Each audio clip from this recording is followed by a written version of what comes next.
हरे कृष्णा हरे हरे। आप सभी का हार्दिक स्वागत है आपके अपने चैनल कथा संसार में। आज हम सुनने जा रहे हैं मार्गशीर्ष मास महात्म्य कथा के 11वें अध्याय की पावन कथा।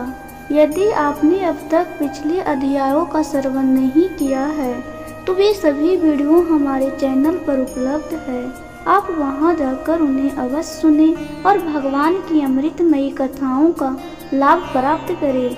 अगर आप चैनल पर नए हैं तो कृपया लाल बटन दबाकर चैनल को सब्सक्राइब करें और बेल आइकन को दबाना ना भूलें ताकि आने वाले सभी वीडियो का नोटिफिकेशन आपको समय पर मिलता रहे।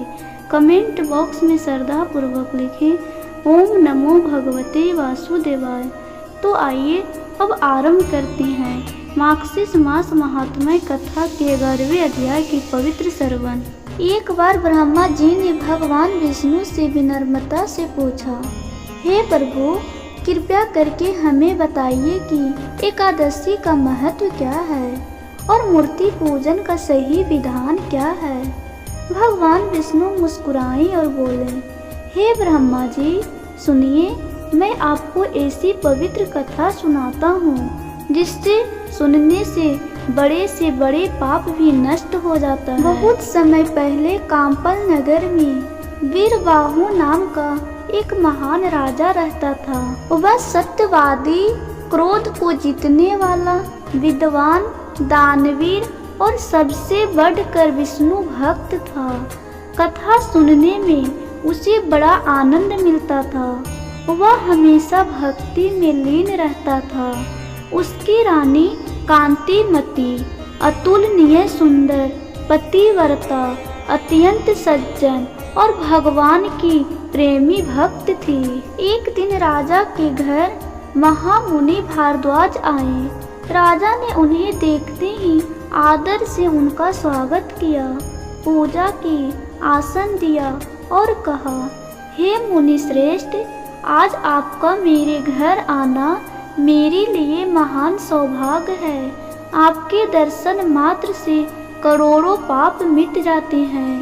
राजा ने आगे कहा, हे मुनिवर, एकादशी का व्रत हजारों योगों से भी अधिक फल देने वाला है। मुनि भारद्वाज ने प्रसन्न होकर कहा, हे राजन, आप जैसे विष्णु भक्त को पाकर आपकी प्रजा धन्य है। जहाँ वैष्णव राजा हो वहाँ राष्ट्र तो मानो वैकुंठ ही बन जाता है। रानी कांतिमती भी आई और मुनि को प्रणाम किया।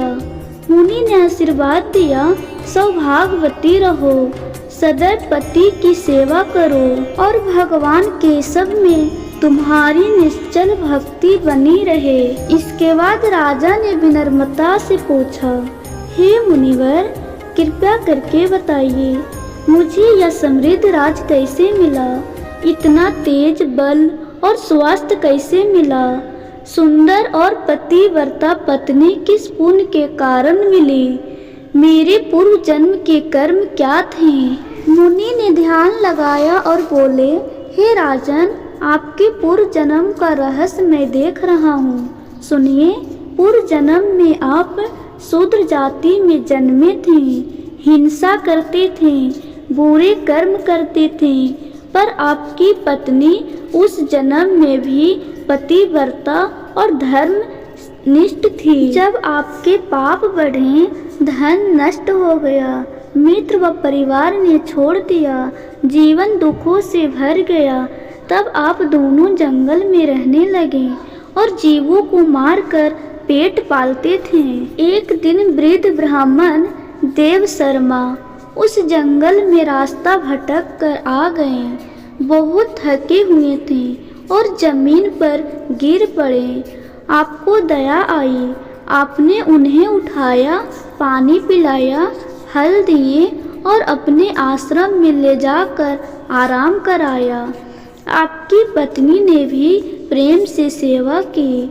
ब्राह्मण प्रसन्न हो गए। शूद्र बोला, हे ब्राह्मण देव, मैं पापों से थक चुका हूँ, मुझे ऐसा मार्ग बताइए जिससे मैं और मेरी पत्नी भगवान विष्णु की भक्ति से उद्धार पा सके। मुनि भारद्वाज बोले, हे राजन, आपके उस एक शुभ कर्म ब्राह्मण सेवा और उनका सम्मान ने आपके भाग बदल दिए।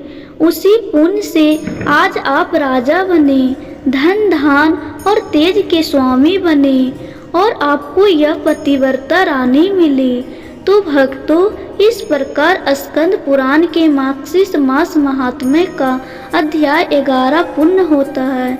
तो प्रेम से बोलिए विष्णु भगवान की जय हो, माता लक्ष्मी की जय हो, श्री कृष्ण की जय हो, सर्व देवी देवताओं की जय हो।